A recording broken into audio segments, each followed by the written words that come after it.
City Mall, built in 2009, serves the communities of the sprawling settlements of KwaMashu, Inanda, and Phoenix.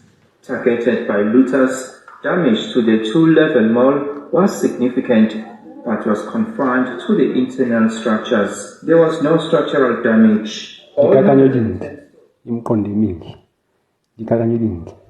Bridge City Real Inc.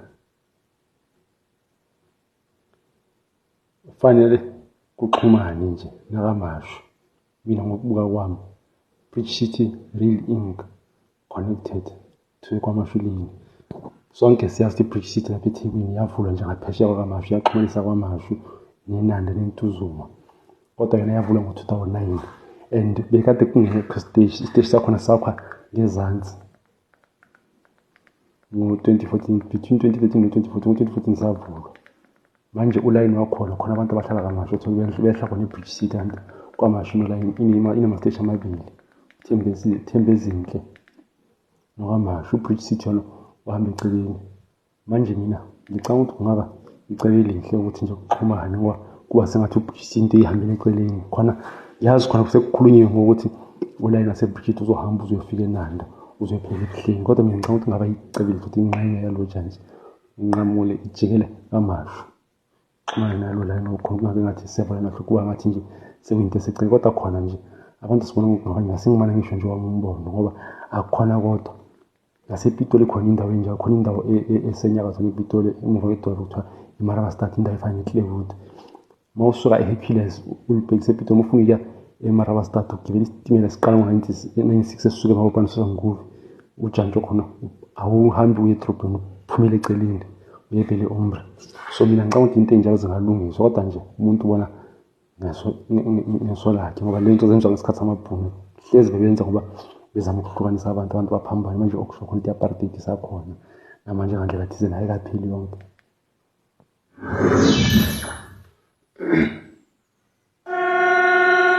Passenger rail transport brought to KwaMashu's doorstep. The township now hosts its own new station, and surrounding communities of Ntuzuma, Phoenix, and Inanda will also benefit. Many will be able to board the train from the popular Bridge City Mall with a 17-kilometer ride to Durban's city centre. Most of the 800,000 plus people living in this area are heavily reliant on public transport. They say the new project will bring the degree of convenience they've been longing for.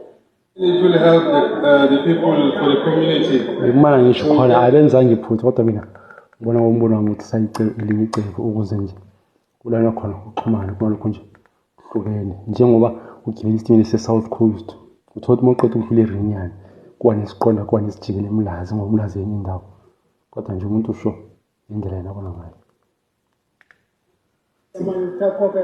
Now we can just take one train and pay once. But the provision of the new facility also comes with a warning from President Jacob Zuma.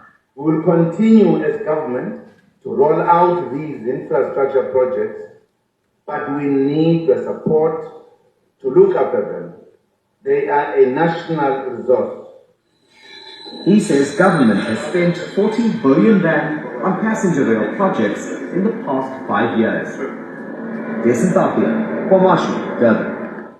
Hayi mina sengimana ngisho wami umbono umuntu umuntu ubona ngeso lakhe khona abenza ngiphutha kodwa mhlambe mawumuntu mangabe ngiyazi vele ukuthi umbono wami ngeda ubalekile umbono abantu abaphethe kodwa khona kuhle ukuthi bafuna uqhuzu ulayini waseBridge uhamba uzofika ebuhleni ngoba baningi abantu abayakhona futhi enande sekwaba amakhaya lokishi abantu sebebaningi umgwaqwa iminingi sekutiyela kodwa ngicabanga ukuthi mhlambe kunganolayini oxhumana nolaya kaMashu kube nolayini osuthi yaqonda kwenani ukuthi kuphumele kukhona lo kaMashu umuntu umithi wesitini siyakaMashu sedlule eBridge City kele ngakhona hayi ke owami umbona ngazwe ucabanga ngani Bridge City Real Extension Inc #KwaMashu Inanda Ntuzuma